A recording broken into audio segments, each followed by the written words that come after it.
जहाँ मन से, वचन से और कर्म से किसी भी प्रकार से अगर मैं का भाव आ गया तो फिर परेशानी तो झेलनी पड़ेगी। और आरोप प्रत्यारोप में व्यक्ति अपने जीवन को गंवाता है, समय को बर्बाद करता है। लेकिन हनुमान जी का यह गुण है, वे अतुलित बल के धाम है, उन्हें कोई डिगा ही नहीं सकता। वे सदैव आनंद के परम शिखर के उच्च स्थल पर विराजमान रहते हैं। हर क्षण मन में राम और सीता जी की छवि का स्मरण करते हैं। उसी प्रकार से जब जीव परमात्मा का सतत स्मरण करता है तो बंधुओं, उस जीव से प्रतिस्पर्धा करना तो छोड़िए, उसके सामने विघ्न खड़े करने की हिम्मत भी जुटा पाना किसी संसारी जीव के लिए असंभव कार्य होता है। उसके लिए व्यक्ति को चाहिए अटूट और अनंत विश्वास की स्थिति जीवन में आए परमात्मा के प्रति, राम के प्रति। प्रभु श्री राम ने भी तो कहा है, मुझे केवल पवित्र मन वाला जीव ही पसंद है।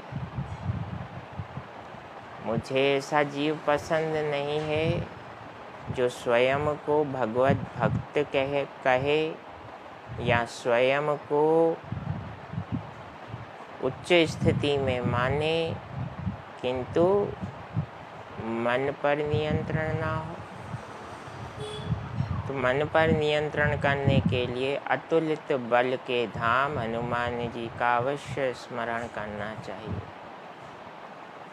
पहला गुण हुआ, हनुमान जी असीमित सामर्थ्य के स्वामी हैं। दूसरा, हेम शैलाभ देहम। हनुमान जी की देह कैसी है? हेम शैल, यानी पर्वतराज हिमालय जिस प्रकार से स्थिर और अडिग रहते हैं, उसी प्रकार से हनुमान जी की देह भी स्थिर और अडिग है। उन्हें कोई हिला नहीं सकता, उन्हें कोई प्रभावित नहीं कर सकता, क्योंकि जब राम काज करने के लिए हनुमान जी ने छलांग लगाई है तो उस पर्वत का शिखर धंस कर जमीन में प्रविष्ट कर गया, जमीन पर पहुंच गया। ये क्या है? ये है अपने आराध्य पर पूर्ण विश्वास और संकल्प शक्ति का प्रताप। जब आपका संकल्प दूषित नहीं होता, जब आपका निश्चय स्थिर रहता है और परमात्मा में निरंतर भावना रहती है, तो फिर मन प्रसन्न रहता है और आपका एक एक कदम संसार के लिए आदर्श बन जाता है। वो आदर्श बनने के लिए प्रयास करने की आवश्यकता नहीं होती, ना ही किसी प्रकार की ट्रेनिंग की आवश्यकता होती है। अगर ट्रेनिंग ली तो वो तो संसारी भावना हो जाएगी। अगर बिना ट्रेनिंग के हम कुछ कर पाते हैं तो वो ईश्वरीय प्रताप ही है और कुछ नहीं है।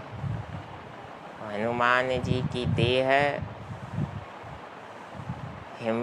हिमालय पर्वत की भांति, हिमशैल खंड की भांति स्थिर रहती है। यह हनुमान जी का दूसरा गुण है। धनुज वन कृशानुम, हनुमान जी का तीसरा गुण क्या है? धनुज अर्थात राक्षस, वन कृशानुम राक्षस रूपी जंगल का नाश करने के लिए हनुमान जी की देह देवराज इंद्र के वज्र के समान है। हनुमान जी वज्र के समान हो जाते हैं राक्षसों का संहार करने के लिए। देवराज इंद्र के वज्र का स्वभाव है बंधुओं, अमोघ रहता है। लक्ष्य से टकराने पर वज्र या तो लक्ष्य को समाप्त कर देता है या तो उसे गहरा आघात पहुंचाता है। उसी प्रकार से हनुमान जी भी अपनी शरण में आए हुए और श्री राम जी की शरण में आए हुए जीव के जीवन से उसके कुरेखित भाग्य को, उसके जीवन की समस्याओं को और विशेष रूप से उस जीव में जितने भी नकारात्मक भाव हैं, जितनी भी कमियां हैं, उन सब को इस प्रकार से समाप्त करते हैं पवन सुत, जिस प्रकार से देवराज इंद्र का वज्र